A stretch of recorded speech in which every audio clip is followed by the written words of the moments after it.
अब बोल दिया ये। तो सबसे पहले मैं आपको बता दूं, लास्ट के दो लेक्चर आपके पास रिकॉर्डिंग में नहीं है। तो मैं इनको डिक्टेट कर दे रहा हूँ, आप इसके नोट्स बना लीजिएगा और अच्छे से पढ़ जाइएगा। आपका कंप्लीट हो जाएगा। मैं इसको पूरा डिक्टेट कर दे रहा हूँ, क्या क्या चीजें मैंने पढ़ा रखे हैं लास्ट के दो लेक्चर में, और उसके बाद हम लोग जो आज का लेक्चर पढ़ेंगे वो कम्यूटेशन का पढ़ेंगे। पिछले दो लेक्चर में लगभग मैं 2.5 घंटे एक दिन पढ़ाया था, 2 घंटे 30 मिनट, और शायद 2 घंटा 15 मिनट एक दिन, मतलब लगभग सवा चार, पौने 5 घंटे का, 4 घंटा 45 मिनट का लेक्चर आपके पास रिकॉर्डेड नहीं है। पता नहीं क्लाउड में मैंने किया था, रिकॉर्डेड नहीं हो पाया था, उसके लिए सो सॉरी। आप एक काम करिए, मैं यहाँ पे आपको दे दे रहा हूँ डिक्टेट करके, इसको आप एक बार देख लीजिए पूरा। पावर डायोड तक आप लोगों के पास रिकॉर्डिंग पड़ा होगा। पावर डायोड के अंदर आपने अलग अलग तरह का डायोड देख लिया होगा, जैसे आपने शॉटकी डायोड देख लिया होगा। वहां पे आपको अलग अलग रेटिंग्स मैंने बता दी होंगी, कौन किस रेटिंग पे वर्क किया होगा, वहां तक का लेक्चर आपके पास अवेलेबल होगा। अभी जो आपके पास मिल रहा है ये अलग है। That is the family of the thyristor के बारे में हम लोगों ने स्टार्ट किया है, जहां पे आपके पास क्या है, एस के बारे में आपको, मतलब थायरिस्टर के बारे में आपको बता रहा हूँ। इसके अंदर अगर आप देखेंगे तो इसका जो सिंबल होता है वो एग्जैक्टली डायोड की तरह ही आपके पास देखने को मिलता है, बस यहाँ पे इसका कंट्रोलिंग के लिए एक गेट टर्मिनल और लगा देते हैं। ये आपके पास सिंबलिक रिप्रेजेंटेशन हो जाता है एससीआर का। इसके अंदर आप देखेंगे तो चार मटेरियल होता है, P plus, N minus, P और कौन सा, एन प्लस। और एक एनोड टर्मिनल है, दूसरा कैथोड टर्मिनल है, और एक आपके पास गेट टर्मिनल है। तो बेसिकली ये चार लेयर की डिवाइस होती है। अगर आपसे पूछा जाए कितने लेयर की है, तो चार लेयर लेयर की डिजाइन डिवाइस है। तीन जंक्शंस होते हैं और तीन टर्मिनल होते हैं। तीन जंक्शंस होते हैं और कितने टर्मिनल होते हैं, तीन टर्मिनल होते हैं। तो बेसिकली थायरिस्टर आपके पास चार लेयर की डिवाइस है, तीन टर्मिनल और तीन जंक्शन इसके पास अवेलेबल है। और यहीं से हम लोग आगे चल के कुछ और बातें करेंगे, जो लास्ट में करेंगे, कि अगर मैं इसको कुछ ऐसे हाफ पोर्शन में काट देता हूँ, आगे चल के मैं कुछ बात करूंगा कि सर अगर मैं इसको हाफ पोर्शन में ऐसे कुछ काट दूं, तो एक आपके पास एन पी एन, ये, और पी एन पी, एक, है ना। असल में तो आपको ऐसा कुछ नजर आएगा कि सर ये तो कहीं ना कहीं दो आपने क्या कर दिया, बीजेटी को, अलग अलग तरह के बीजेटी को आपने मिक्स किया है। आगे हम लोग बात करेंगे इस पे थोड़ा सा, फिलहाल हम लोग कहते हैं चार लेयर की डिवाइस है, तीन जंक्शन है और तीन टर्मिनल की डिवाइस आपके पास है। इसके अंदर तीन मोड्स ऑफ ऑपरेशन होता है। मैंने आपको बताया था कि बेसिकली हम लोग चार मोड ऑफ ऑपरेशन देखेंगे, that is forward blocking, forward conduction, reverse blocking, reverse conduction. ये बेसिकली हमारे पास चार मोड ऑफ ऑपरेशन होता है पावर इलेक्ट्रॉनिक्स में, जिसके अंदर मैंने आपको बताया था ट्रैक।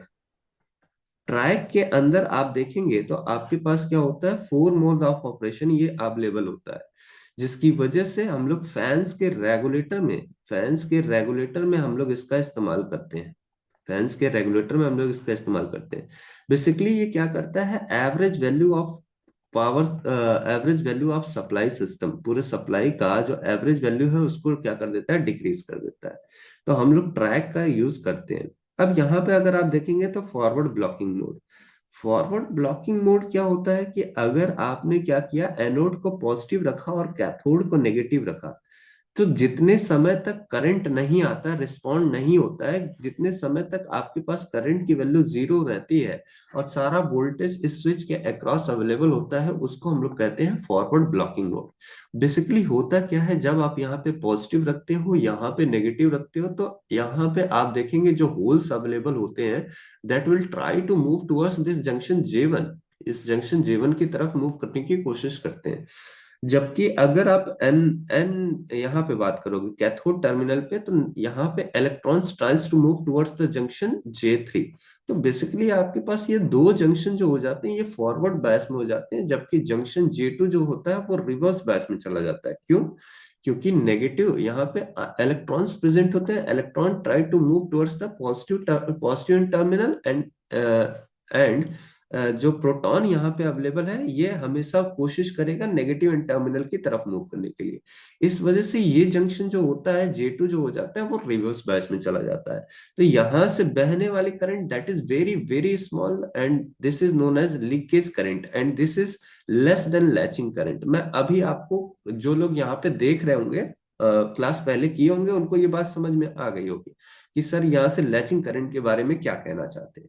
तो मैंने कहा कि सर अगर आपके एनोड करंट बहुत छोटा है और वो इतना छोटा है कि रिवर्स बायस के थ्रू इस जंक्शन के थ्रू अब करंट को फ्लो नहीं करा पा रहा है, और इसी करंट को हम लोग कह देते हैं एनोड करंट तो है लेकिन बहुत कम है और लैचिंग करंट से भी कम है, तो इसका मतलब थायरिस्टर ऑन नहीं होगा। बस अभी ये क्या कर रहा है, जितना वोल्टेज आप इसके और इसके अक्रॉस रखोगे, वी ए और के अक्रॉस रखोगे, इसको अपने अक्रॉस क्या करेगा, होल्ड करके रखेगा। इसी को हम लोग कहते हैं ब्लॉकिंग मोड, यानी फॉरवर्ड ब्लॉकिंग मोड हो जाता है।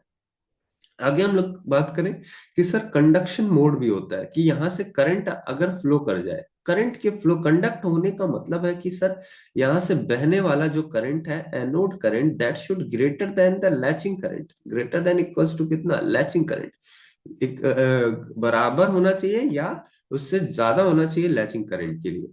अब कंडक्शन कराने के लिए हमारे पास कितने तरीके हैं, तो सर आपके पास पहला तरीका होता है वोल्टेज ट्रिगरिंग मेथड, यानी हम लोग इतना वोल्टेज बढ़ा दें, यहाँ पे इतना वोल्टेज बढ़ा दें किसके अक्रॉस, वी ए की वैल्यू, ये जो आपके पास वी ए के का वैल्यू है इसको इतना बढ़ा दें कि इसके अक्रॉस वोल्टेज इतना ज्यादा कर दें कि यहां से करंट इस जंक्शन को ब्रेक करके निकल जाए, that is anode current greater हो जाए लैचिंग करंट से और आपका थायरिस्टर ऑन हो जाए।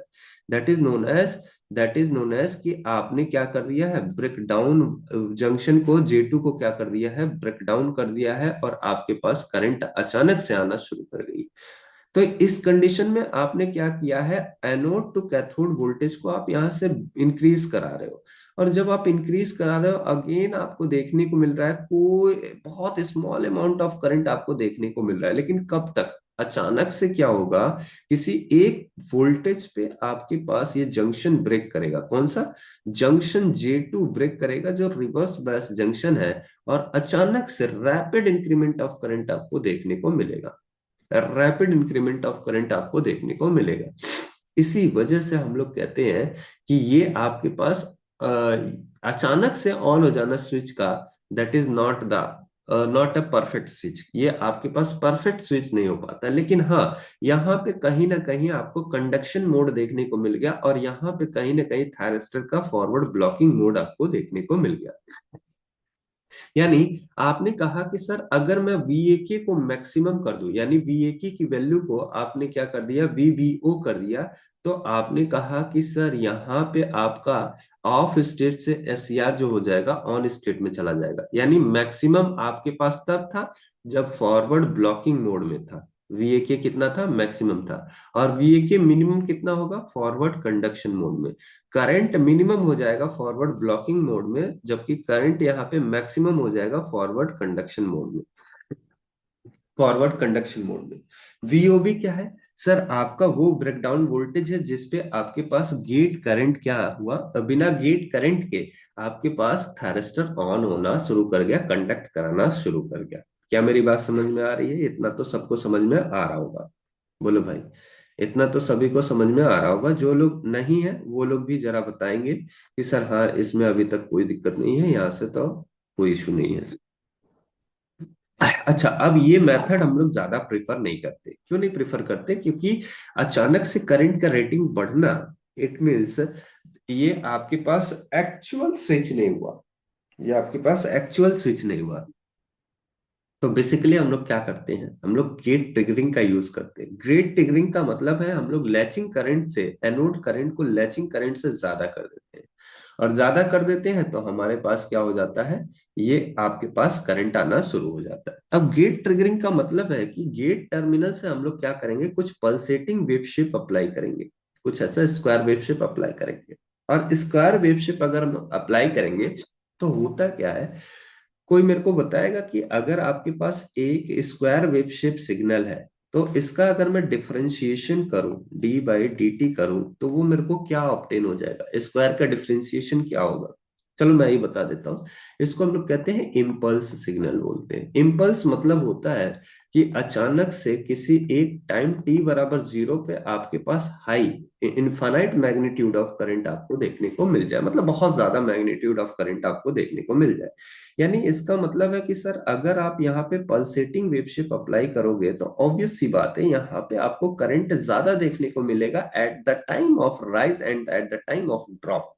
इस समय पे जब ये वैल्यू आपके पास ज्यादा हो रही होगी या वैल्यू आपके पास कम हो रही होगी, ड्यूरिंग द ट्रांजिशन पीरियड आपको अचानक से क्या देखने को मिलेगा कि आपका करंट का मैग्नीट्यूड आपके पास अचानक से बढ़ गया। That will start the conduction in the thyristor, जिसकी वजह से आपके थायरस्टर के अंदर एक कंडक्शन स्टार्ट होगा, क्योंकि आपने एनोड को पॉजिटिव रखा है, कैथोड को नेगेटिव रखा है, और यहाँ पे आप एक पल्सेटिंग वेव शिफ्ट कर रहे हो। अब जब पल्सेटिंग वेव शिप आप लगा रहे हो तो जी ये रिवर्स बायस वाला कंडीशन जंक्शन था, जो ये रिवर्स बायस वाला जंक्शन था, इसमें एक कंडक्शन पॉइंट क्रिएट होगा जिसकी वजह से स्मॉल अमाउंट ऑफ करंट यहाँ से जाना पहले शुरू करेगा।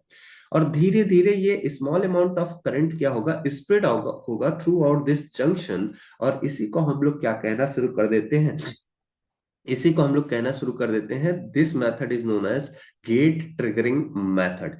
अच्छी बात या कह सकते हो बुरी बात यह है कि एक बार अगर आपका एससीआर इससे ऑन हो जाता है, यानी आपने एक बार एससीआर को गेट ट्रिगरिंग मेथड से ऑन कर दिया, उसके बाद ये गेट अपना कंट्रोल खो देता है ओवर द एससीआर। उसके बाद आप ये सोचिए कि एससीआर यहाँ पे अपना कंट्रोल रखे। एक बार अगर यहाँ से पूरे में से करंट प्रॉपरली स्प्रेड हो गया, स्प्रेडिंग हो गया, तो यहाँ से गेट जो है, गेट टर्मिनल अपना कंट्रोल खो देता है एससीआर से। उसके बाद यहाँ पे पल्स लगाने का या ना लगाने का कोई भी फायदा नहीं है। इसका मतलब है एक बार अगर आपका एससीआर ऑन हो जाए तो आप यहां से क्या कर दीजिए, गेट पल्स को हटा दीजिए। There is no use of gate pulse after starting this SCR. There is no use of gate pulse if the anode current is greater than the latching current. अगर आपके पास एनोड करंट की value latching current से ज्यादा हो गई है, then आपके पास क्या हो जाएगा, एनोड करंट की वैल्यू लैचिंग करंट से ज्यादा हो गई है, तो आपका गेट जो होगा वो अपना control through out the SCR खो देता है। फिर आप यहाँ पे पल्स रखिए या ना रखिए, उससे इसको इस SCR को कोई भी फर्क नहीं पड़ने वाला। लेकिन हाँ, आपको हमेशा मिनिमम इतना पल्स रखना पड़ेगा आईजी की वैल्यू, कि मिनिमम गेट पल्स से ज्यादा हो और मैक्सिमम से क्या हो, कम हो, ताकि आपके लॉसेस क्या हो, कम हो। इतना वोल्टेज मत रख दीजिएगा कि SCR ऑन हो ही ना, मतलब VG की वैल्यू इसके अक्रॉस कम से कम इतना रखिएगा कि SCR ऑन हो जाए। और इतना ज्यादा भी मत रख दीजिएगा कि यहाँ पे हॉट स्पॉट क्रिएट हो जाए, यानी आपका ये P type material burn out हो जाए। तो हम लोग कहते हैं कि सर यहां से आपने पहले वाला जो कैरेक्टरिस्टिक देखा था, that is forward blocking condition, VVO पे आपने कहा। अब यहाँ पे वोल्टेज बहुत ज्यादा है, इन किलो वोल्ट से, दिस में भी 5000 या आप कह सकते हो 50 किलो वोल्ट हो सकता है, किलो वोल्ट हो सकता है। तो मैं कहा कि 50 किलो वोल्ट से अचानक से आपके पास करंट देखने को मिल रहा है 400 ampere. That will burn the equipment which is present in the transmission line. आपके ट्रांसमिशन लाइन में बेसिकली होता क्या है कि आपका ट्रांसमिशन लाइन जब आपने डिजाइन किया होगा, that is short transmission line, अगर मैं एनालिसिस करूं तो आपको देखने को मिलेगा कि सर ये आपके पास शॉर्ट ट्रांसमिशन लाइन है। एंड शॉर्ट ट्रांसमिशन लाइन क्या कहता है, शॉर्ट ट्रांसमिशन लाइन कहता है that is excel J excel, या आप एक्सल कह सकते हो, आप कह दीजिए XT बोल दो ट्रांसमिशन लाइन, और ये XT हो गया, that is R, and this one is XC बोल दो, या आप C बोल दो, कैपेसिटेंस बोल दो। बेसिकली अगर आप अचानक से करंट को इंक्रीज करेंगे तो inductor that is does not allow the sudden या सडन चेंज ऑफ करंट, अचानक से अगर आपने करंट को इंक्रीज करा दिया तो अलाउ नहीं करेगा ये। तो इसका मतलब है आपके ट्रांसमिशन लाइन में कहीं ना कहीं सर्ज अकर होगा, आपके ट्रांसमिशन लाइन में क्या अकर होगा, सर्ज अकर होने लगेगा। इस वजह से इस तरह के स्विच का हम लोग इस्तेमाल नहीं करते। हम लोग ये चाहते हैं कि आपका SCR जो है वो इजिली ऑन हो जाए, इजिली ऑफ हो जाए, इजिली ऑन हो। तो मैंने कहा कि एक मेथड हम लोग यूज कर रहे हैं, दैट इज हम लोग बोलते हैं क्या, इसको हम लोग बोलते हैं gate triggering method. Gate triggering method में हम लोग क्या करते हैं कि अलग अलग पोजीशन पे हम लोग ट्रिगर करते हैं। यानी आपने वोल्टेज अप्लाई कर दिया, लेट अस सपोज किसी एक वोल्ट पे आपने अप्लाई कर दिया और यहाँ पे आपने ट्रिगरिंग किया, और अगर आपने यहाँ पे ट्रिगरिंग किया तो आपको इतना करंट लगाना पड़ेगा, और वोल्टेज अगर आपने ज्यादा कर दिया तो आपको इतना करंट लगाना पड़ेगा। इसका मतलब है अगर आपने गेट ट्रिगरिंग नहीं किया था तो आपके पास करंट की वैल्यू, गेट ट्रिगरिंग नहीं था, करंट की वैल्यू जीरो। तो जैसे जैसे आप यहाँ पे गेट की करंट की वैल्यू बढ़ा रहे हो, वैसे रिक्वायरमेंट ऑफ वोल्टेज यहाँ पे घटते जा रहा है। और आप ऐसे कह सकते हैं अगर आप गेट करंट नहीं लगाएंगे तो वोल्टेज का रिक्वायरमेंट क्या हो जाएगा, बढ़ते जाएगा। इसको हम लोग कहते हैं कि ये आपके पास फॉरवर्ड कंडक्शन मोड हो गया। इसको हम लोग क्या कहते हैं, फॉरवर्ड ब्लॉकिंग मोड। ये आपके पास reverse blocking mode. Reverse blocking mode, anode को नेगेटिव कर दो, कैथोड को पॉजिटिव कर दो आप। एनोड अगर आपके पास नेगेटिव हो गया और कैथोड क्या हो गया, पॉजिटिव हो गया, तो आप कह सकते हो कि सर दो जंक्शन है J1 और J3, ये दोनों रिवर्स बायस में हो जाएगा, जबकि J2 क्या हो जाएगा, फॉरवर्ड बायस में। तो जब दो जंक्शन रिवर्स बायस में है तो भैया इसका ऑन होने का कोई भी चांस अब रहता नहीं है, भले ही आप ट्रिगरिंग कुछ भी लगा लो। तो इसी को हम लोग कहते हैं फॉर रिवर्स ब्लॉकिंग मोड। ये आपके पास हो जाता है रिवर्स ब्लॉकिंग मोड का कंडीशन। अभी तक में किसी को कोई भी डाउट हो, आप डेफिनेटली पूछ लीजिए, आप डेफिनेटली इसे पूछ लीजिए। तो बेसिकली अभी तक में आपको मैंने बताया कि ऑन कैसे करना है, एससीआर का ऑन करने का तरीका क्या है, फॉरवर्ड ब्लॉकिंग मोड क्या होता है, फॉरवर्ड कंडक्शन मोड क्या होता है, फॉरवर्ड कंडक्शन कितने तरीके से कर सकते हैं, और क्या क्या इसमें क्वेश्चंस पूछे जाते हैं। इससे रिलेटेड क्वेश्चन अभी तक जो आप देखेंगे तो वो आपके पास कुछ ऐसा है कि सर इससे रिलेटेड क्वेश्चंस आपके पास क्या बनते हैं। जनरली जो जेई के अंदर फेमस क्वेश्चंस हैं वो आपके पास ये है कि एससीआर जो है, एससीआर के कितने जंक्शंस होते हैं, एससीआर के कितने जंक्शंस होते हैं, एससीआर के कितने टर्मिनल्स होते हैं, टर्मिनल्स होते हैं, कितने लेयर्स होते हैं, कि एससीआर में कितने लेयर्स अवेलेबल है।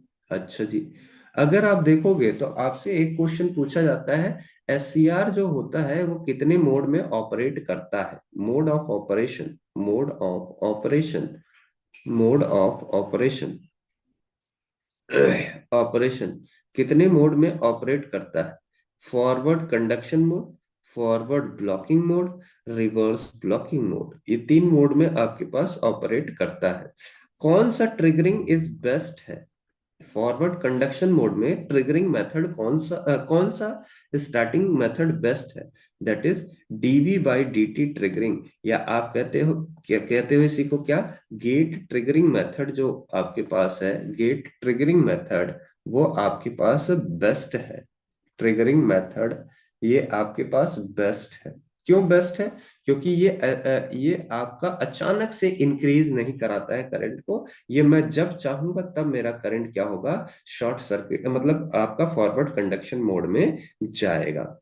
अच्छा, दूसरी बात, कि अगर आपके पास फॉरवर्ड कंडक्शन या फॉरवर्ड ब्लॉकिंग और फॉरवर्ड कंडक्शन मोड है, तो कौन सा junction, which junction junction is in forward bias, कौन सा जंक्शन फॉरवर्ड बायस में है, and which one is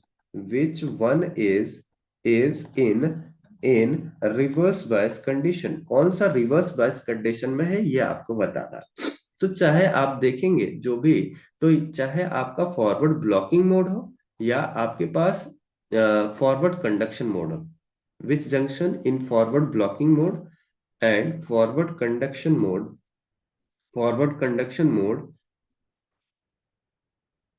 question गलत लिख दिया मैंने, कौन सा junction, which junction is in reverse bias condition, reverse bias condition in forward blocking as well as forward conduction mode, forward blocking और फॉरवर्ड कंडक्शन मोड। तो बेसिकली आपके पास तीन जंक्शन था, J1, J2 और कौन सा, J3।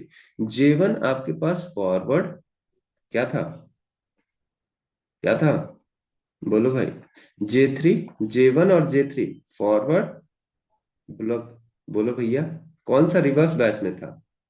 ये तो आपके पास फॉरवर्ड बायस में था, ये आपके पास फॉरवर्ड बायस में था। J2 क्या हो गया था? रिवर्स बायस में।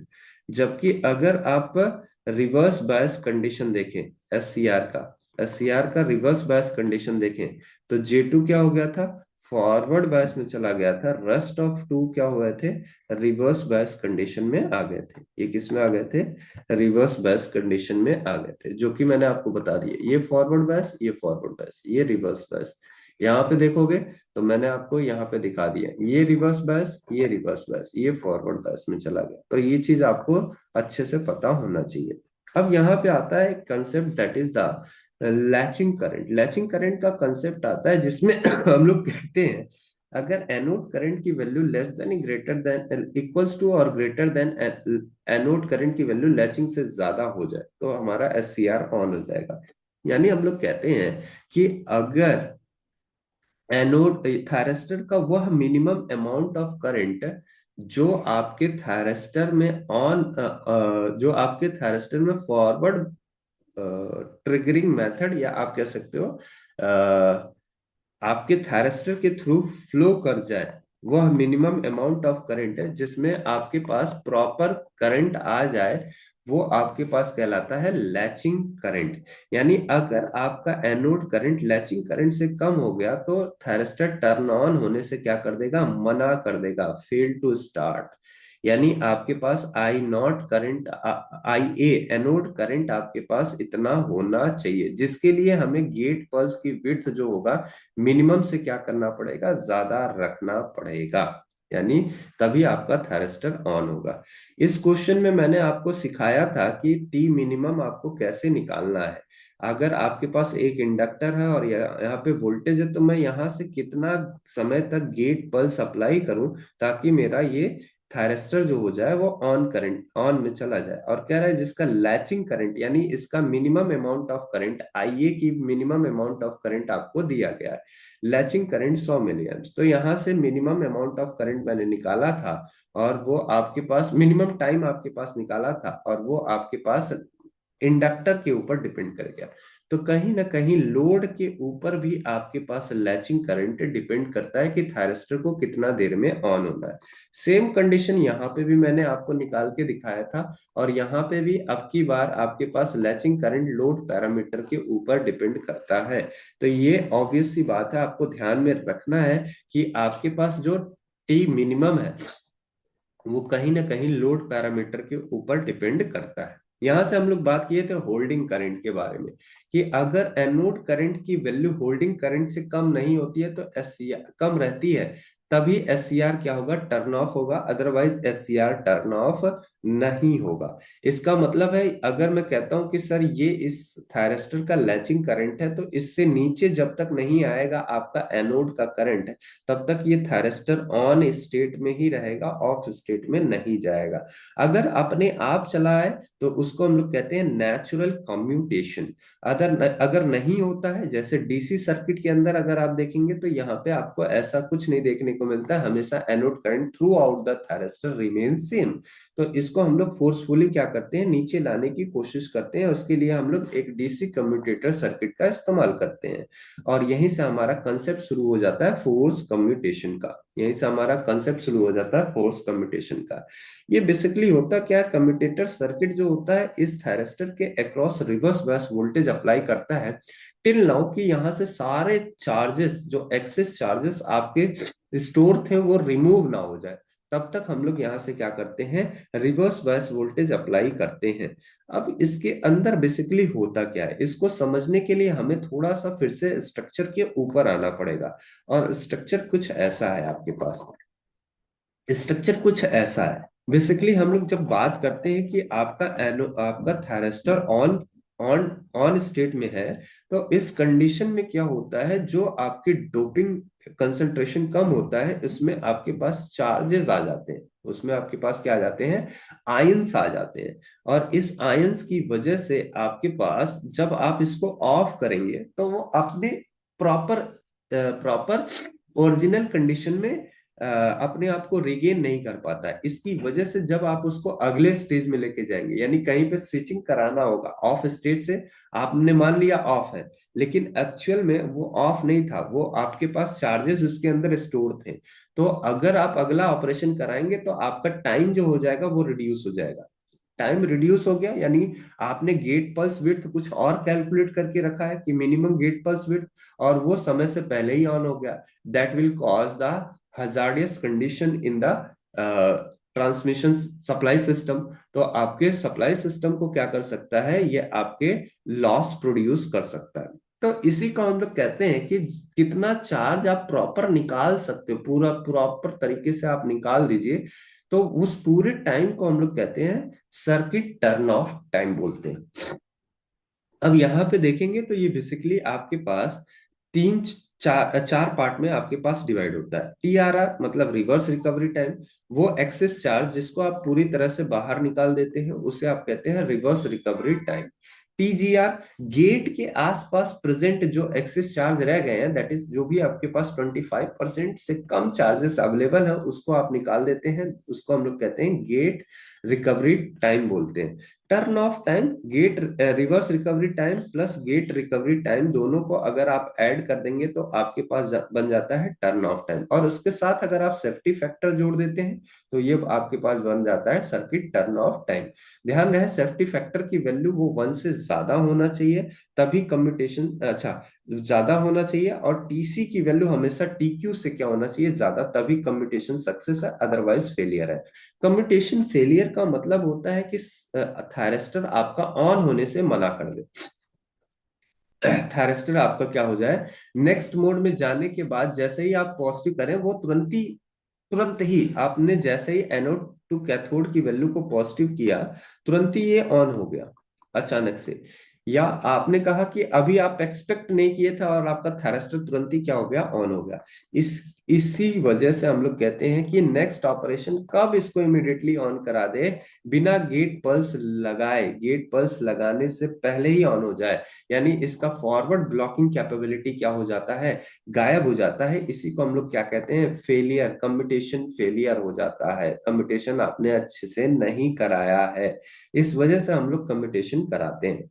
अब ऑन होने के कैरेक्टरिस्टिक क्या है, अगर आप ऑन देखेंगे किसी भी थायरिस्टर का ऑन कब होगा, तो बेसिकली जब आपका गेट करंट 90% तक इंक्रीज हो जाए, यानी आपके थायरिस्टर के अंदर जो गेट टर्मिनल है, यहां से अगर आपने कहा कि सर यहां से मैंने कुछ गेट करंट अप्लाई किया है और ये थायरिस्टर के अंदर लगभग 90% पहुंच गया है, तब उसके बाद एनोड टू कैथोड का जो वोल्टेज है, एनोड टू कैथोड का जो करंट है वो स्टार्ट होना शुरू होगा। यहाँ देखो जब ये गेट करंट 90% पहुंच चुका है, तब यहां से एनोड थोड़ा सा स्प्रेड होना शुरू हुआ है। अब ये धीरे धीरे यहां से क्या हो रहा है, टी डिले टाइम, यानी ये आपके पास क्या हो रहा है, अपनी वैल्यूज को इंक्रीज करा रहा है। उसके बाद 90% तक पहुंचने का जो समय रहता है उसको हम लोग राइज टाइम लेते हैं, लगभग लगभग यहां से करंट आ चुका है। और एक आपके पास स्प्रेड टाइम होता है कि अब through out the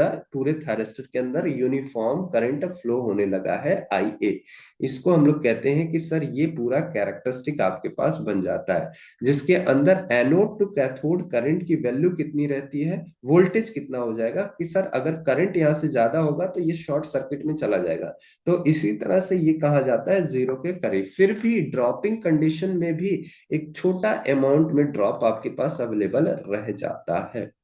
delay time rise time, ये आपके पास डिले टाइम होता है जो आपके पास DI/dt ट्रिगरिंग करने पे आपके इनिशियल रेट चेंज में जो कंडीशन आती है, ये आप DI/dt ट्रिगरिंग कर रहे हैं, तो यहां से आने के बाद आपके पास जो स्प्रेडिंग हो रहा है उसी को हम लोग डिले टाइम बोलते हैं। राइज टाइम 10% से 90% में पहुंचने में जो आपके पास समय लगता है उसको हम लोग राइज टाइम बोलते हैं, रेस्ट स्प्रेडिंग टाइम आपके पास बन जाता है। ये तो आपके पास लेक्चर नंबर कौन सा था, ये अभी तक आपने जो देखा है that is lecture number third था।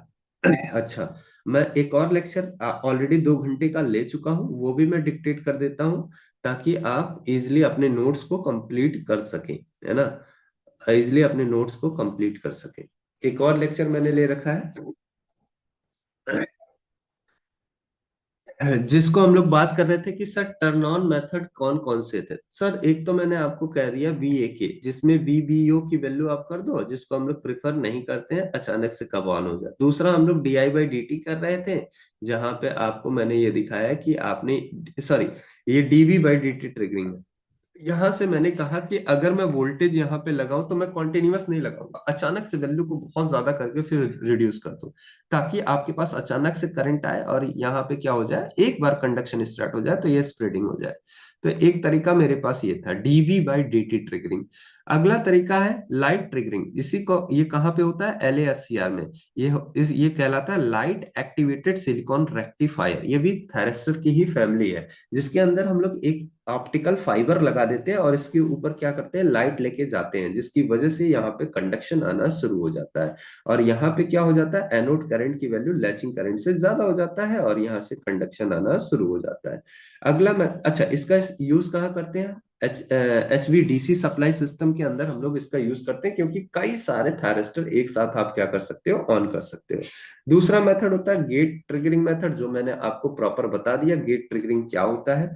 अब गेट ट्रिगरिंग के अंदर हम लोग देख रहे थे कि अगर हम लोग कॉन्टिन्यूअस वेव पल्स लगाएं तो क्या होगा। यहां से हमने कहा कि कॉन्टिन्यूअस वेव पल्स बेसिकली आपके पास एवरेज वैल्यू देगा, और एवरेज वैल्यू से आपको क्या देखने को मिलेगा कि कहीं ना कहीं आप कुछ एनर्जी यहाँ पे अप्लाई कर रहे हो। तो मैंने यहाँ से एनर्जी कैलकुलेट कर लिया कि एनर्जी कितना हो रहा है, तो VG गेट पल्स का वोल्टेज, IG गेट पल्स का करंट, और कितनी देर तक आपने अप्लाई किया। यानी energy is equals to gate pulse का वोल्टेज, गेट पल्स का करंट, और कितने समय तक आपने अप्लाई किया। यहां से अगर आप करोगे तो आपके पास कुछ ऐसा देखने को मिला कि सर अगर आपको इसको ऑन करना, pure pulse gate signal method आपको अप्लाई करना है, तो आप IG की वैल्यू को बढ़ाइए, टाइम को वैल्यू को क्या कर दीजिए, घटा दीजिए। इससे क्या होगा कि आपके पास क्या हो जाएगा, आपके पास लगभग लगभग एनर्जी तो कांस्टेंट हो गया, लेकिन आपके पास टाइम की वैल्यू रिड्यूस हो गई और IG की वैल्यू बढ़ गई। अब ऐसा मैं कर दिया हाई फ्रीक्वेंसी लगा के, माने एक पल्स के अंदर मैंने कई सारे पल्स लगा दिया और करंट की वैल्यू मैंने बढ़ा दिया। अब इससे होगा क्या, फ्रीक्वेंसी अगर आपके पास ज्यादा होगी, अगर आप फ्रीक्वेंसी ज्यादा यूज करोगे, तो इससे साइज ऑफ मशीन क्या हो जाती है, रिड्यूस हो जाती है। यानी आपका जो ट्रांसफार्मर होगा, उसका पल्स ट्रांसफार्मर का साइज क्या हो जाएगा, रिड्यूस हो जाएगा। जैसे यहाँ पे इसका साइज क्या हो जाएगा, रिड्यूस हो जाएगा। और साइज रिड्यूस हो जाएगा, दूसरा पल्स ट्रांसफार्मर लगाने से आइसोलेशन प्रोड्यूस रहेगा इस सर्किट के अंदर। अगर कोई फॉल्ट आया तो यहाँ पे आपके पास गेट फायरिंग सर्किट नहीं लूज होगा, और यहाँ पे कुछ आया तो ये आपके पास खराब नहीं होगा। तो ये इसका एक छोटा सा फायदा है। अच्छा, दूसरी अगर हम लोग बात करें तो हम लोगों ने कहा कि अगर आपके पास L और C सर्किट है तो आप यहां से करंट निकालोगे अगर, तो आपको मैंने कहा कि याद कर लो कि यहाँ पे जब भी RLC सर्किट होगा, RLC सर्किट होगा, तो उस समय हमेशा साइनसोइडल वेव शेप ही आपके पास यहाँ से करंट फ्लो होगा। यानी IP की वैल्यू ऐसा कुछ होगा, इसका मैक्सिमम मैग्नीट्यूड ये हो गया, और करंट हमेशा साइनसोइडल जाएगा। तो जब करंट साइनसोइडल जा रहा है तो किसी एक पॉइंट पे करंट हमेशा जीरो हो गया। इस प्रोसेस को हम लोग कहते हैं कि सर इस पॉइंट पे आपने नेचुरल कम्यूटेशन को ऑप्टेन करा लिया। तो यहाँ पे क्वेश्चन पूछा गया था कब जीरो होगा, तो ये नेचुरली जीरो हो गया, अपने आप जीरो हो गया, मेरे को यहाँ से कुछ करने की जरूरत नहीं पड़ी। तो कह रहा है भैया आप देखो, तो डायोड जो है वो यहीं तक कंडक्ट कर रहा है, और कंडक्शन का टाइम पूछा गया कितने समय तक, तो टाइम आपने निकाल दिया यहाँ से सर, पाई बाई कितना, पाई अंडर रूट में LC आपके पास निकल के आ गया। अंडर रूट LC निकल के आ गया। फिर वोल्टेज पूछा था इंडक्टर का, फिर कैपेसिटर का वोल्टेज। तो बेसिकली कैपेसिटर का वोल्टेज इंडक्टर के 2 टाइम्स देखने को मिल गया था कि कैपेसिटर क्या कर रहा है ना, कि यहां से एक तो करंट फ्लो हो रहा है तब अपने वैल्यूज को स्टोर कर रहा है, फिर इंडक्टर डिस्चार्ज हो रहा है तब अपने यहाँ पे वोल्टेज को स्टोर कर पा रहा है। तो बेसिकली इसका वोल्टेज 2 टाइम्स हो गया था। यानी जब इंडक्टर यहाँ डिस्चार्ज हो रहा है तो ये एक्चुअल में कैपेसिटर के अक्रॉस डिस्चार्ज हो रहा है, कैपेसिटर को अपनी एनर्जी ट्रांसफर कर दे रहा है। इस वजह से यहाँ पे इसका वोल्टेज क्या हो गया था, बढ़ गया था। इतनी ही बात शायद हमारी आपसे हो रखी है। बोलो यार, जो लोग पहले पढ़े होंगे, शायद इतनी ही बात हो रखी है। बोलो भाई, इससे ज्यादा तो मैंने पढ़ाया नहीं है। बोलो। अभी तक मैंने सिर्फ और सिर्फ रिवीजन किया, अभी तक मैंने सिर्फ और सिर्फ रिवाइज कर दिया, ताकि जो पिछले लोग हैं वो, उनको इशू ना हो। बोलो भैया, इससे ज्यादा मैंने कुछ किया है क्या। सर ये इसका रिकॉर्डिंग भी नहीं मिलेगा क्या हम लोग को? रिकॉर्डिंग हो नहीं पाया था, मैंने नहीं, ऑन ये तो किया। वीडियो का। इस वीडियो का तो मिल जाएगा भाई, ऑन कर दिया है मैंने, देख लो। फिर कल को सर कहें सर आपकी रिकॉर्डिंग नहीं है। सर लास्ट टाइम भी आप मैं ऑन ही किया था पर लास्ट नहीं टाइम हुआ। भी ऑन ही किया था, नहीं हुआ तो मैं क्या करूं।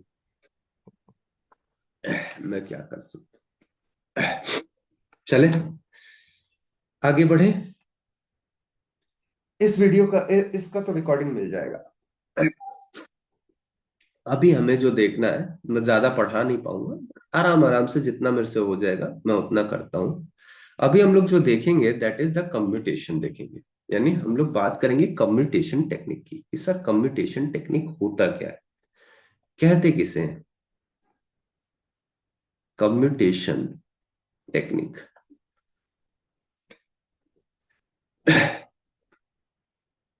कम्यूटेशन टेक्निक हम कहते किसे हैं? क्या है basically commutation technique. Commutation technique की हम लोग बात करें तो बेसिकली आपके पास कम्यूटेशन टेक्निक दो तरह का होता है। एक आपके पास होता है natural, natural commutation, natural commutation. और दूसरा, इसी को हम लोग एक और बात बोल देते हैं, नेचुरल कम्यूटेशन को हम लोग क्या देते हैं, लाइन कम्यूटेशन। इसी को हम लोग क्या बोलते हैं, लाइन कम्यूटेशन। कि सर इसे हम लोग एक और नाम देते हैं line commutation.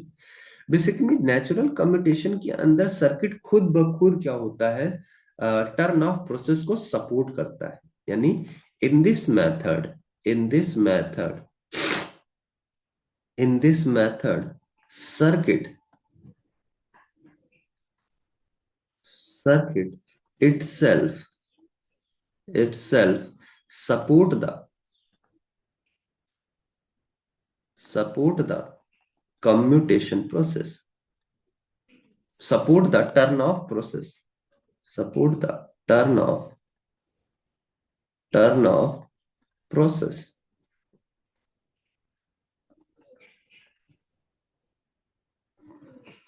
process at a certain period या at a certain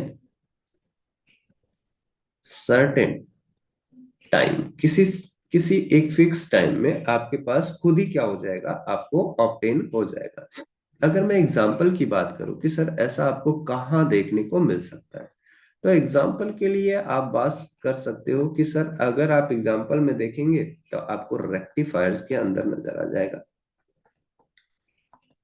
रेक्टिफायर्स के अंदर, जिसके अंदर आपके पास थायरिस्टर, ऐसे हाफ वेव ले लो या फुल वेव ले लो, दोनों के अंदर आपके पास जीरो जीरो जीरो।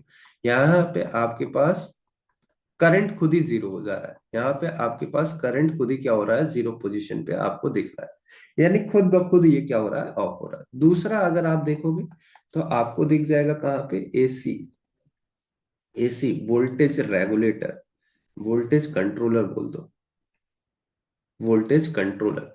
कि आपके पास एक पॉइंट आएगा जहां पे आप अपने वोल्टेज को क्या करोगे, इसका एम्पलीट्यूड घटा या बढ़ा रहे हो, तो ये पॉइंट पे आप क्या कर रहे हो, अपने सर्किट को ऑफ करा रहे हो। यानी ये सर्किट खुद ही कह रहा है कि मेरे अंदर यहाँ पे करंट की वैल्यू जीरो हो रही है, आप चाहो तो मेरे को यहाँ पे क्या कर सकते हो, बंद कर सकते हो। एक आपके पास होता है step down cyclo converter, down cyclo, cyclo converter, step down cyclo converter. Cyclo converter basically आपके पास फ्रीक्वेंसी चेंजिंग डिवाइस है। इसको हम लोग कहते हैं फ्रीक्वेंसी चेंजिंग, चेंजिंग, CHAN है, चेंजिंग डिवाइस है, डिवाइस है या फ्रीक्वेंसी कंट्रोलर डिवाइस है। आप फ्रीक्वेंसी को घटा या बढ़ा सकते हैं इसकी मदद से।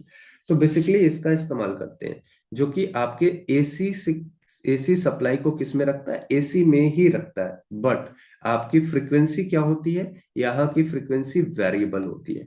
यहाँ पे एसी वोल्टेज कंट्रोलर में कि आपकी फ्रीक्वेंसी क्या रहेगी, कांस्टेंट रहेगा, बट एसी का वोल्टेज आपके पास, एसी जो होगा वो वेरिएबल होगा। रेक्टिफायर के अंदर आपने एसी से किस में कन्वर्ट कर दिया, डीसी में कन्वर्ट कर दिया। तो बेसिकली ये आपके पास अलग अलग डिवाइसेस होते हैं। और यहाँ पे आपके पास फ्रीक्वेंसी क्या हो जाएगी, जीरो हो जाएगी, यानी आपके पास यहाँ पे कुछ फ्रीक्वेंसी अवेलेबल हो जाएगी और डीसी के अंदर फ्रीक्वेंसी अवेलेबल रहेगी ही नहीं। दूसरा आपके पास कम्यूटेशन होता है, जिसको हम लोग कहते हैं कि आपके पास बन जाता है क्या, फोर्स कम्यूटेशन टेक्निक। दूसरा आपके पास क्या हो जाता है, जिसको आप कहते हो फोर्स कम्यूटेशन टेक्निक बोल देते हो कि सर दूसरा हमारे पास हो जाता है forced forced commutation commutation technique होता है। फोर्स कम्यूटेशन टेक्निक क्या होता है, जिसके अंदर हम लोग एक रिवर्स बायस वोल्टेज लगाते हैं थायरिस्टर के अक्रॉस, ताकि आपके पास होल्डिंग करंट से, एनोड करंट की वैल्यू क्या हो जाए, होल्डिंग करंट से भी कम हो जाए। सॉरी। अगर हम लोग बात करें कि आप किसी डीसी सप्लाई के अंदर देखें, in DC supply in DC supply system in DC supply system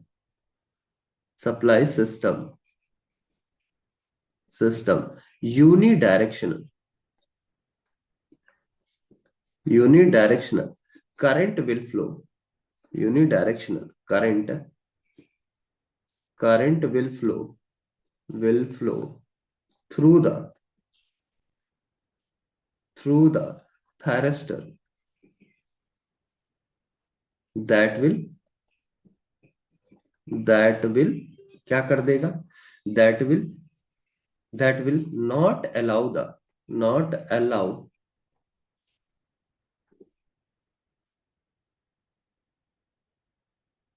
allow the anode current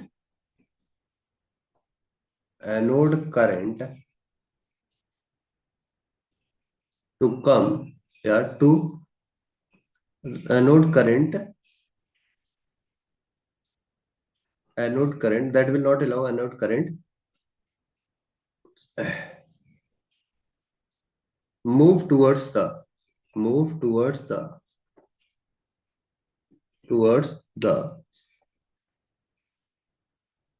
zero zero के करीब आपको कहीं भी देखने को नहीं मिलेगा।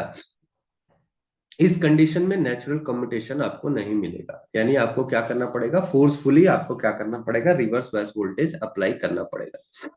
तो इसका एग्जाम्पल कौन सा हो सकता है कि सर, अगर आप एग्जाम्पल की बात करेंगे कि सर इसके एग्जाम्पल्स कौन कौन से हो सकते हैं, एग्जाम्पल की मैं बात करूं तो आपके पास इन्वर्टर हो जाएगा, इन्वर्टर्स। दूसरे एग्जाम्पल की मैं बात करूं तो चोपर्स हो जाएगा, चोपर्स, CHOPP, चोपर्स, चोपर्स हो जाएगा। थर्ड एग्जाम्पल की मैं बात करूं तो step up cyclo cyclo converter हो जाएगा, कन्वर्टर्स हो जाएगा। तो ये आपके पास कितने तरह का होता है। इन्वर्टर बेसिकली क्या करता है, ये आपके पास डीसी से किस में कन्वर्ट करेगा, एसी में। यहाँ पे फ्रीक्वेंसी आपके पास जीरो होगी, यहाँ पे frequency not equals to zero, यानी एसी में कन्वर्ट कर देगा। यहाँ पे वोल्टेज भी आपके पास क्या होगा, वेरिएबल वोल्टेज होगा। चोपर्स के अंदर क्या होगा, चोपर्स आपके पास डीसी होगा, अगेन आप इसको किसमें डीसी करेंगे, फ्रीक्वेंसी यहाँ पे आपको क्या दिखेगी, जीरो दिखेगी, यहाँ पे भी फ्रीक्वेंसी जीरो, लेकिन यहाँ पे वोल्टेज क्या होगा, वेरिएबल होगा। यहाँ पे स्टेप अप चोपर्स के अंदर क्या होगा, स्टेप अप चोपर्स में आपने एसी को एसी में ही कन्वर्ट किया, यहाँ पे फ्रीक्वेंसी आपके पास, फ्रीक्वेंसी वेरिएबल होगा, यहाँ पे फ्रीक्वेंसी क्या होगा, वेरिएबल होगा। और वोल्टेज आपको यहाँ पे कुछ दिखेगा, VAC not equals to zero, यहाँ पे भी VAC not equals to zero, यानी कहीं ना कहीं आपको यहाँ पे कुछ ऐसा देखने को मिलेगा। अब इसको हम लोग पढ़ेंगे कि आपके पास ये तो नेचुरली हो जाता है, इसे पढ़ने की जरूरत भी नहीं है। हमें जो पढ़ना है वो क्या पढ़ना है, हमें जो पढ़ना है दैट इज फोर्स कम्यूटेशन, इसको हम लोग कहते हैं फोर्स कम्यूटेशन। हमारे टॉपिक में हमें जो जानना है वो आपको जानना है कौन सा? Force commutation. फोर्स्ड कम्यूटेशन, कि सर आपके पास फोर्स कम्यूटेशन क्या होता है, कैसे होता है। और फोर्स कम्यूटेशन की हम लोग बात करें तो हम लोग कहेंगे हमारे पास तीन तरह के कम्यूटेशन आपके पास होते, चार तरह के कम्यूटेशन आपके पास होते हैं। थोड़ा सा ये लंबा होगा, और समझिए ये खत्म हो गया तो चैप्टर खत्म हो गया।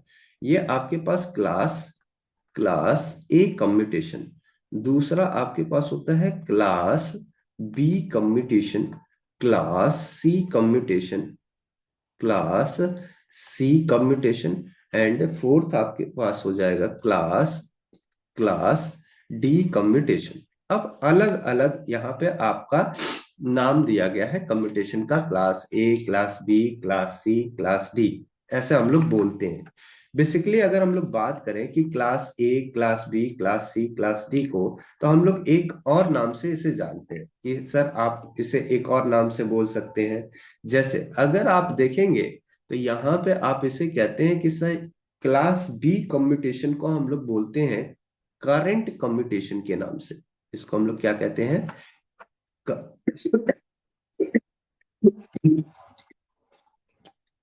सॉरी, करंट कम्यूटेशन के नाम से जानते हैं। क्या होता है कि थायरिस्टर के अंदर आपने रिवर्स बायस में करंट को फ्लो करा दिया, दैट इज करंट कम्यूटेशन हो जाता है। वहीं पे क्लास डी कम्यूटेशन को हम लोग जानते हैं वोल्टेज कम्यूटेशन के नाम से, वोल्टेज कम्यूटेशन के नाम से, कि सर आपने इसके थायरिस्टर के अक्रॉस क्या कर दिया, रिवर्स बायस वोल्टेज को अप्लाई कर दिया। यानी कुछ देर तक हम लोग क्या कर देंगे, रिवर्स बायस वोल्टेज को अप्लाई कर देंगे, वो आपके पास वोल्टेज कम्यूटेशन हो जाता है। और इसको हम लोग जानते हैं कंप्लीमेंट्री कम्यूटेशन के नाम से। इसे हम लोग जानते हैं complementary commutation, MENTRY, comple, COMPL, complementary, MENTRY से। कॉम्प्लीमेंट स्पेलिंग गलत हो तो एक बार चेक कर लीजिएगा। जो सिलेबस में दिया यही कम्यूटेशन है ना? हाँ हाँ, current commutation, voltage commutation, complementary commutation, और ये आपके पास हो जाता है, इसको हम लोग कहते हैं लोड कम्यूटेशन। ये आपके पास क्या हो जाता है, लोड कम्यूटेशन। अब हम लोग एक एक करके हमें ये चारों पढ़ लेना है, और आपके पास ये सिलेबस क्या हो जाएगा, ये सब समझो चैप्टर ही ओवर हो जाएगा कम्यूटेशन का। ये चैप्टर बनता ही है सिर्फ कम्यूटेशन के बेस पे, जिसमें अगर आप पहला कम्यूटेशन अगर आप देखेंगे तो सबसे आसान है, that is class A commutation, that is class A commutation, class A commutation, जिसको हम लोग लोड कम्यूटेशन के नाम से भी जानते हैं, जिसे हम लोग लोड कम्यूटेशन के नाम से भी जानते हैं। बेसिकली अगर आप देखेंगे तो आपके पास ये कम्यूटेशन हम लोग कैसे कराते हैं, कि ये आपके पास है तो फोर्स टाइप का ही कम्यूटेशन, यानी आपके पास कोई डीसी सोर्स अवेलेबल है, और यहां से लेटर सपोज करिए कि आपके थायरिस्टर से कोई करंट बह रहा है, आपके थायरिस्टर से कोई करंट बह रहा है, जिसका मैंने गेट पल्स देके अप्लाई करके ऑन करवा दिया होगा। मैंने कहा कि मैं लोड को ही कुछ ऐसा करके रखूंगा, इसकी वैल्यूज को कुछ ऐसा अप्लाई करूंगा ताकि इसके अंदर आपके पास एक प्योर साइनसोइडल वेव शेप आपको देखने को मिले। मैंने आपसे कहा जब भी आर और एल आएगा तो सोर्स के इररेस्पेक्टिव यहाँ पे साइनसोइडल करंट ही फ्लो करेगा, यानी यहाँ पे आई ऑफ टी जो होगा दैट इज साइनसोइडल करंट ही आपके पास अवेलेबल होगा। यहाँ पे अगर आप एल और सी को देखेंगे, एल, सी और कौन सा आर, तो यहाँ पे आपको क्या देखने को मिलेगा कि सर एल और सी को हम लोग कहते हैं कम्यूटेटिंग एलिमेंट बोलते हैं, कम्यूटेटिंग टेटिंग एलिमेंट बोलते हैं। क्यों बोलते हैं? ये बेसिकली इसलिए बोलते हैं क्योंकि यही आपके पास क्या कराता है, सेटिस्फाई करता है, रिंगिंग फ्रीक्वेंसी लाने में काम करता है। यहाँ पे क्या करते हैं हम लोग, बेसिकली हम लोग कह देते हैं कि अगर आपके पास आर एल और सी, यानी आर एल सी की वैल्यूज को आप कुछ इस तरह से रखिए कि आपके पास क्या ऑप्टेन हो जाए, आपके पास ऑप्टेन हो जाए क्या, Sorry.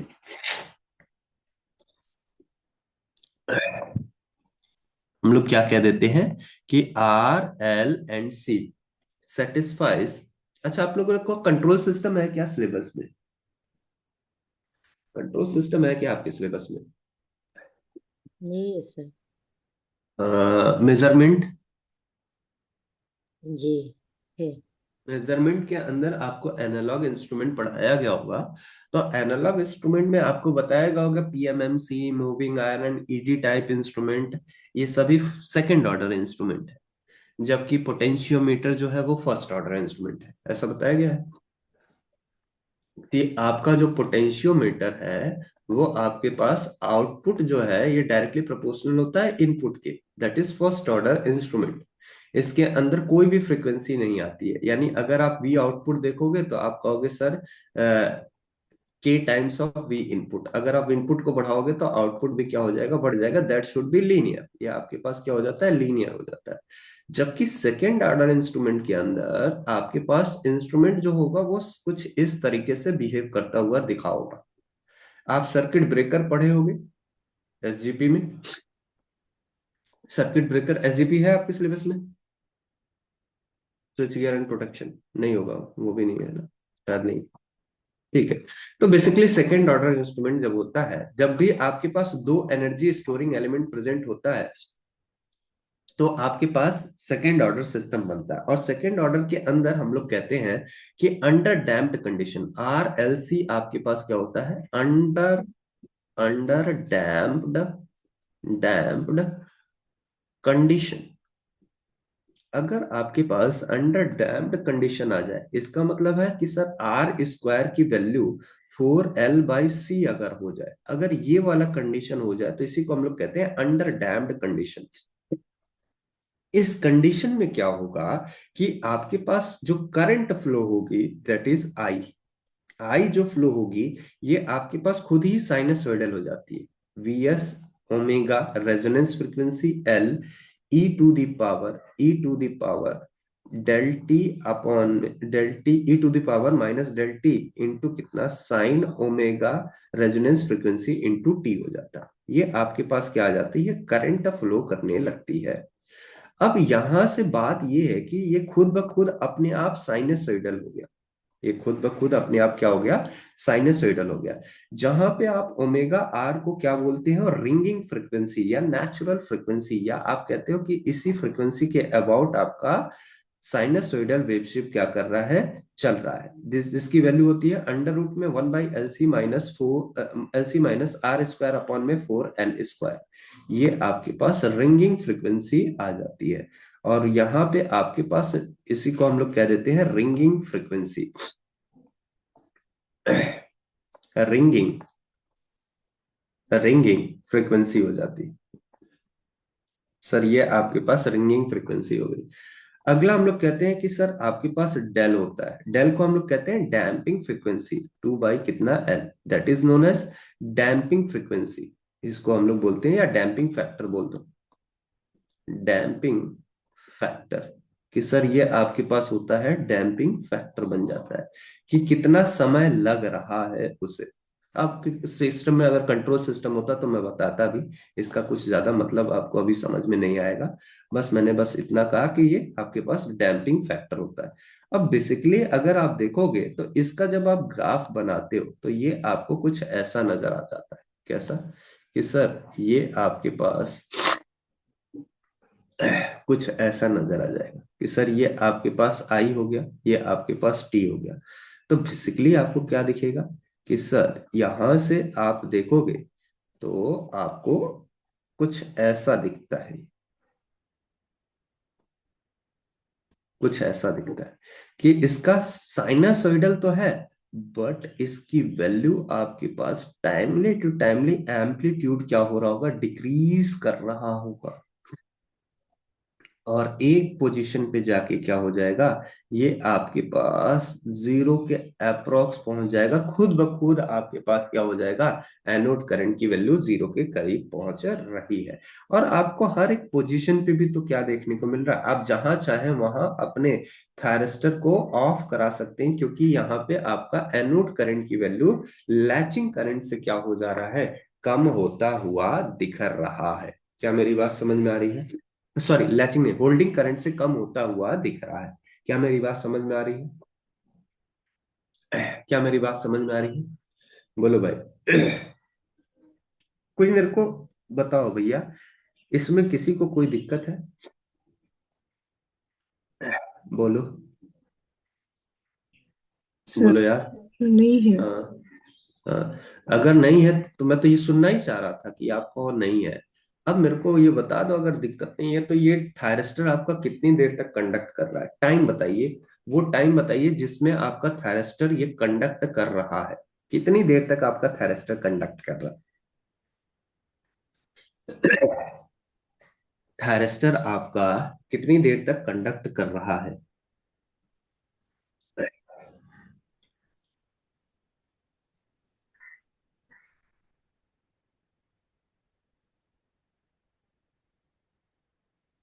बस नहीं है करके दिक्कत हो गया है ना?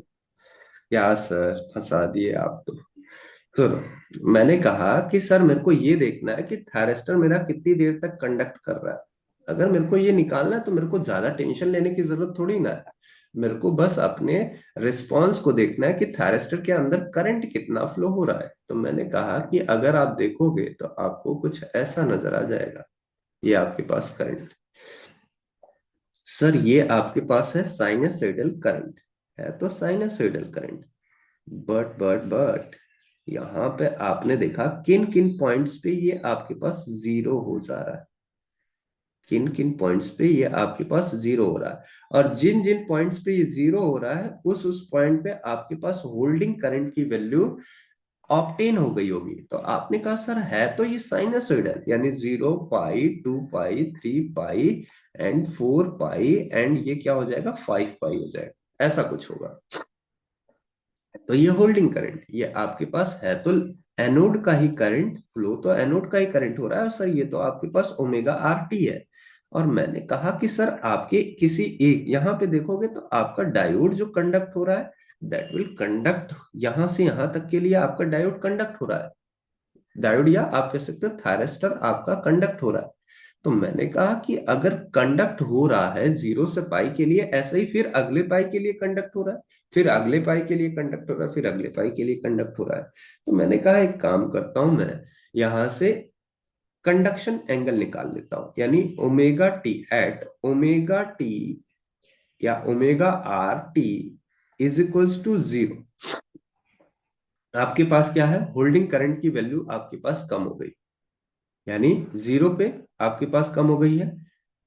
और कहाँ कम हो गई है, पाई पे कम हो गई है, 2 पाई पे कम हो गई है, and so on multiple of pi पे अगर आप देखेंगे तो आपकी होल्डिंग करंट की वैल्यू, आपके होल्डिंग करंट की वैल्यू, होल्डिंग करंट की value that is less than zero और इक्वल्स टू जीरो, यानी इन पॉइंट्स पे आपके पास क्या हो गया होगा, आपका थायरिस्टर ऑफ हो गया होगा। इन पॉइंट्स पे ऑफ हो गया होगा। और उससे पहले क्या हो रहा होगा, चल रहा होगा। तो मैंने कहा एक काम करो, आप एक जीरो से तो कोई फायदा नहीं है, पाई पे इक्वेट करके जरा देखो। तो आपने कहा कि सर अगर मैं देखता हूं that is pi is equal to omega R, आपको मिल जाएगा, यानी इतना सेकेंड्स आपको ऑब्टेन हो जाएगा। यानी conduction of thyristor, conduction of thyristor, thyristor will be, कितने देर तक रहेगा, will be at T is equals to pi upon में ओमेगा आर सेकेंड्स तक आपके पास अवेलेबल हो जाएगा। सो सिंपल कि इतनी देर तक आप क्या कर सकते हो, इसको कंडक्ट करा सकते हो। अब किसी को लगेगा सर यहां से भी तो आप कैलकुलेट कर सकते थे, यहां से भी कैलकुलेट कर सकते थे। हाँ, कैलकुलेशन पॉसिबल है, बट यहाँ पे मैंने पाई माइनस जीरो लिया, तो आप हर जगह से कैलकुलेट कर लो। आप जब भी कैलकुलेट करोगे तो कहां से कहां तक कंडक्ट किया, तो सर आपके पास 3 पाई माइनस कितना, 2 पाई तक कंडक्ट किया। तो आपने कहा कि टाइम अगर निकालोगे तो अगेन फिर आपके पास ओमेगा आर सेकेंड्स आ जाएगा। आप कोई भी टाइम इंटरवल ले लीजिए जहां पे थायरिस्टर कंडक्ट हो रहा हो, तो आपको यही सेम वैल्यू ऑब्टेन हो जाएगा। यही क्या होगा, सेम वैल्यू ऑब्टेन हो जाएगा। अब अगर मैं आपसे पूछूं व्हाट इज लोड कम्यूटेशन, अगर एक क्वेश्चन मैं आपको दूं what is load commutation, load commutation क्या होता है, कोई जवाब देगा कि सर ये होता है लोड कम्यूटेशन। लोड कम्यूटेशन से हम लोगों ने ये समझा, बोलो भाई, कोई जवाब देगा कि सर लोड कम्यूटेशन क्या होता है?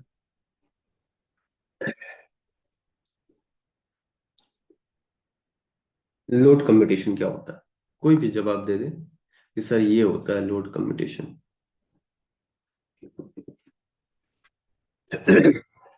सर जो कम्यूटेटिंग एलिमेंट आरएलसी जो लगाया है उसके वजह से एनोड करंट प्रोड्यूस होना कम्यूट। यानी सर्किट का पैरामीटर, यानी सर्किट में प्रेजेंट लोड इटसेल्फ क्या करे, सेटिस्फाई करे कि आपका एनोड करंट कभी ना कभी होल्डिंग करंट से कम हो जाए। इस तरह से आपको सर्किट की वैल्यू रखनी है। और कितनी रखनी है आपको, आपको रखना है ये वाला कंडीशन, ताकि आपको ये मिल जाए। और उसके लिए आर स्क्वायर की वैल्यू 4L/C से क्या होना चाहिए, कम होना चाहिए। अगर आप ऐसा कुछ रख देते हैं आर स्क्वायर की वैल्यू 4L कितना C से कम हो जाए, तो आपको ये देखने को मिल जाता है। इसी को हम लोग क्या कहते हैं, लोड कम्यूटेशन का बात करते हैं। तो basically if circuit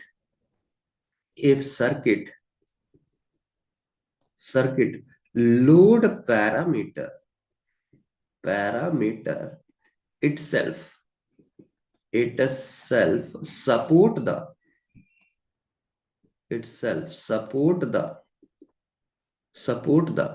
turn off condition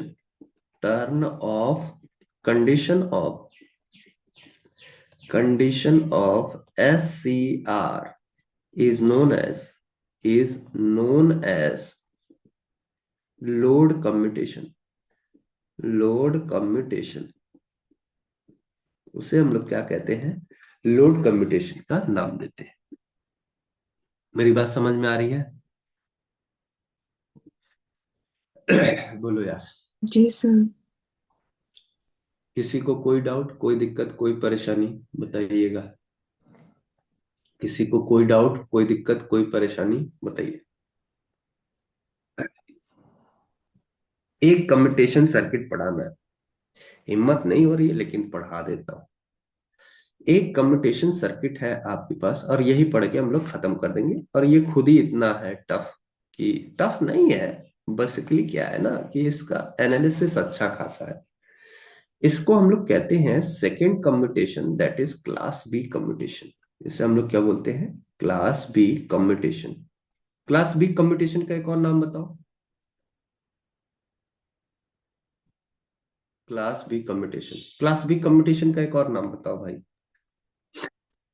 current commutation. इसी को हम लोग क्या कहते हैं, करंट कम्यूटेशन। यानी हम लोग इसको नाम देते हैं करंट कम्यूटेशन। अब क्यों करंट कम्यूटेशन है ये आप बाद में समझेंगे, लास्ट में समझेंगे। लेकिन उससे पहले मैं आपको कुछ बातें बताता हूँ। करंट कम्यूटेशन के बारे में हम लोग लास्ट में सोचेंगे। फिलहाल मैंने कहा कि मेरे को अगर फोर्सफुली किसी सर्किट को टर्न ऑफ कराना पड़ेगा तो मेरे को एक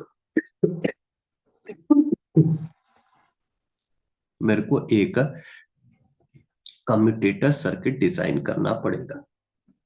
इट मीन्स कि सर ये आपके पास थायरिस्टर है, जिसको मैंने कहा मेन थायरिस्टर, इसको मैंने कहा मेन थायरिस्टर। और यहां पे मैंने क्या कर लिया, एक ऑक्सिलरी थायरिस्टर लगा दिया। ये आपके पास क्या हो गया, ऑक्सिलरी थायरिस्टर TA। इसको आपने कहा कि सर ये ऑक्सिलरी थायरिस्टर। ध्यान से देखेंगे, यहां पे आपने डायोड कनेक्ट कर दिए, और यहां पे आपने L और क्या C कनेक्ट कर दिया। ध्यान रहे, एक कोई इसमें चार्ज भी करना है, एक को चार्ज भी करना है। यानी आपका जो कैपेसिटर है, इसको आपने क्या कर दिया है, इनिशियली चार्ज कर दिया और उसकी पोलैरिटी आपने कुछ ऐसा लिया है। बस यही कंडीशन है जो इसको इसको ऑपरेट कराती इसको ऑपरेट कराती है। इस चीज का आपको ख्याल रखना पड़ेगा। ध्यान से एक एक चीज का आपको देखते हुए चलना है कि सर यहाँ पे आपके पास लोड है, what ever it is, I don't care. मैं इसमें ये भी नहीं देखूंगा कि कौन सा एलिमेंट प्रेजेंट है, मेरे को उससे कोई मतलब नहीं। मेरा मेन मतलब है ये है कि यहाँ से जो एनोड करंट आपके पास, यानी जो थायरिस्टर का मेन करंट आपके पास जा रहा है, इसकी वैल्यू जीरो हो जाना चाहिए। इसकी वैल्यू कितना होना चाहिए, जीरो। आपका थायरिस्टर बंद हो जाए anyhow, that's our main point. हमारा मेन एम ये है कि आपका थायरिस्टर में बहने वाली करंट क्या हो जाए, कम हो जाए।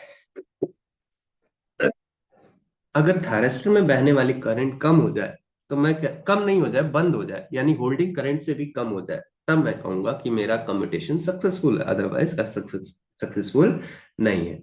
यानी to turn off the thyristor, to, कि देखो मैं कैसे कह रहा हूं, देखिए सबसे पहले एक एक कुछ कुछ बातें समझिए। इसको समझने के लिए थोड़ा सा आपको कंसंट्रेशन चाहिए होगा, थोड़ा सा नहीं, अच्छा खासा कंसंट्रेशन चाहिए होगा। देखना, एक मिनट।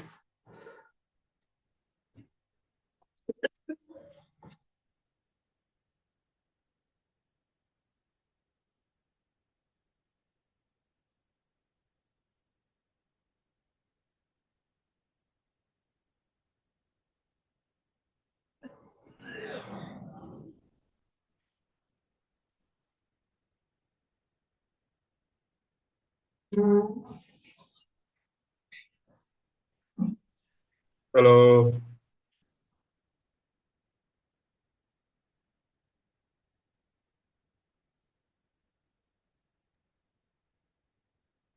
हेलो।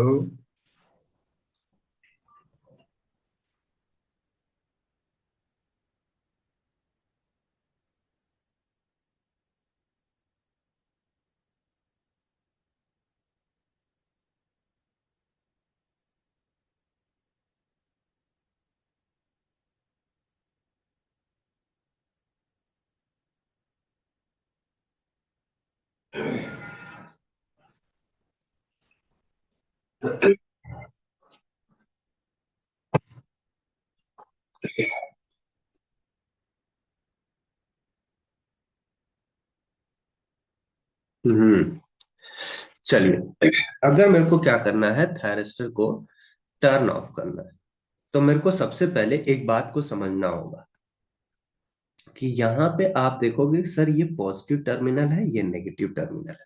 जब भी थायरिस्टर ऑन होगा तो दिस बिकम शॉर्ट सर्किटेड, ये आपके पास क्या होगा, शॉर्ट सर्किटेड होगा।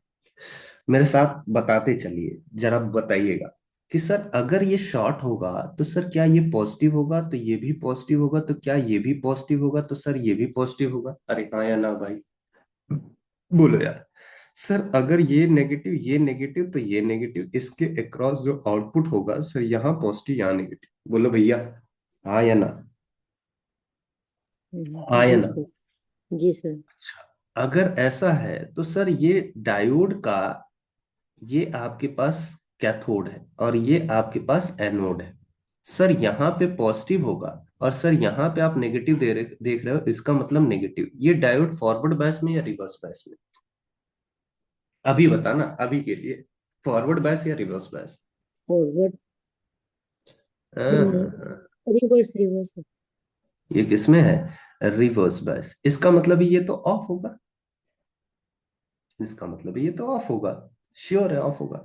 और जब ऑफ होगा तो इसका मतलब है कि सर यहां से तो कोई करंट इधर से नहीं आएगा। सर अगर ये पॉजिटिव है और ये वाला अभी ऑफ कंडीशन में है, तो सर यहां से ये ऑफ है, यहाँ पे ये भी ऑफ है, इसके थ्रू कोई भी करंट आपको जाता हुआ नहीं दिखेगा, यानी कैपेसिटर आपके पास चार्ज रहेगा। क्या ये सिनेरियो आपको क्लियर है, क्या ये सिनेरियो आपको क्लियर है, इसमें किसी को कोई भी डाउट, छोटा सा भी कोई भी डाउट, क्योंकि ये नहीं क्लियर होगा तो नहीं क्लियर होगा फिर। क्या पोलैरिटी आपको समझ में आ रही है कि सर अभी इसमें से सिर्फ एक ही करंट फ्लो हो रहा है, दैट इज टीएम, यानी मेन थायरिस्टर के अंदर से, और थायरिस्टर अभी शॉर्टेड कंडीशन में है, मतलब उसके अंदर से आपके पास करंट फ्लो कर रहा है यूनिडायरेक्शनल कंडीशन में। बोलो भाई, जी बोलो जी यार। सर टीए जी से सर करंट फ्लो नहीं करेगा ना? अभी नहीं, टीए बंद है, टीए ऑफ है।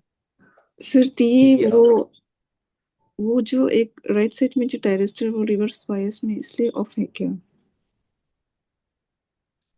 ये कहाँ, ये हाँ हाँ। डायोड है, थायरिस्टर नहीं है ये। ओ अच्छा अच्छा। ये डायोड है, ये रिवर्स बायस में है। तो बेसिकली अगर आप देखोगे तो यहाँ पे और यहाँ का वोल्टेज आपके पास डिफरेंट, आप कहोगे कि सर वोल्टेज की, ये वोल्टेज बहुत कम है, ये वोल्टेज बहुत ज्यादा है। तो बेसिकली आपके पास कुछ तो डिफरेंस आना चाहिए ना। बेसिकली आपको क्या नजर आएगा कि सर कोई तो पाथ अवेलेबल होना चाहिए, यहाँ का पोटेंशियल यहाँ का पोटेंशियल सेम है। जब पोटेंशियल डिफरेंस आएगा तभी तो फ्लो करेगा। अब ये फ्लो कहाँ करे, ये फ्लो कहाँ करे? मैंने कहा ठीक है, यानी सबसे पहले मैंने कहा to turn off the thyristor, to turn off the thyristor, thyristor को ऑफ करने के लिए, to turn off the main thyristor, the main thyristor, main thyristor TM, जो मेन थायरिस्टर है TM, we have to, we have to, हम लोग क्या इस्तेमाल करते हैं, switch on the, switch on the auxiliary, switch on the auxiliary thyristor, auxiliary thyristor TM। हम लोग क्या करते हैं, यानी TA, switch on the main thyristor TA, auxiliary thyristor को हम लोग क्या कर देते हैं, ऑन कर देते हैं। यानी ये हमारे पास प्रोसेस है कि अगर आपको मेन थायरिस्टर को स्विच ऑफ करना है तो ऑक्सिलरी थायरिस्टर को क्या करना पड़ेगा, ऑन करना पड़ेगा। दूसरा दूसरा पॉइंट क्या लिखता हूं, मान लीजिए कि आपका कैपेसिटर जो है इनिशियली वीसी पोजीशन से कुछ इस पोलैरिटी में चार्ज है। तो मैं लिख दे रहा हूं, assume,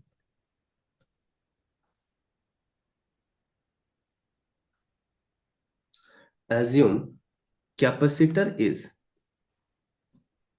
capacitor is initially charge with किससे charge, charge with vs voltage. आपके पास vs वोल्टेज से क्या है, चार्ज।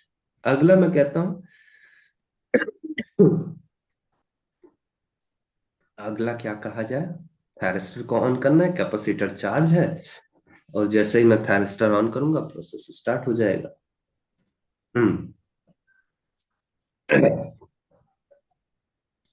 एक और बात मान लेता हूं, मान लीजिए, let us consider, let us consider high inductive load, high inductive load load is connected so that the load current remain constant। मान लेता हूं कि आपके पास लोड करंट क्या है, कांस्टेंट है। और एक और बात, मेन थायरिस्टर को मैं मान लेता हूं TM is in on state, TM क्या है, ऑन स्टेट में है, on state before t is equals to 0, when main switch, when auxiliary switch, when auxiliary thyristor, when auxiliary thyristor is to be start, is to be on, अगर आपको on करना है तो। ठीक है, ऐसा हम लोग कुछ बातें कर रहे हैं। अब इसमें आपके पास अलग अलग केसेस हैं। इसको हम लोग अलग अलग केसेस में डिस्कस करेंगे, ठीक है। अ, अभी नहीं मन कर रहा है पढ़ाने का, बस इतना ही कर रहा है, ठीक है। हम लोग बस इतना सीख लिए कि कैसे हम लोग इसको करंट क्यों कह रहे हैं, क्योंकि ऑलरेडी इसका 45 मिनट लगेगा और मन भी नहीं है, और दूसरा क्या कि खत्म भी नहीं होगा आधे घंटे में, ठीक है। इतना ही रखो, कल हम लोग मिलेंगे तो हम लोग और बात करेंगे। नहीं हिम्मत हो पा रही, सोचा तो था खत्म कर लूंगा, लेकिन जब पढ़ाने में मन ना लगे तो नहीं पढ़ाया जाता है, फिर मजा किरकिरा हो जाता है। ठीक है, आराम से पढ़ेंगे, कोई दिक्कत नहीं है, ठीक है, आराम से पढ़ेंगे।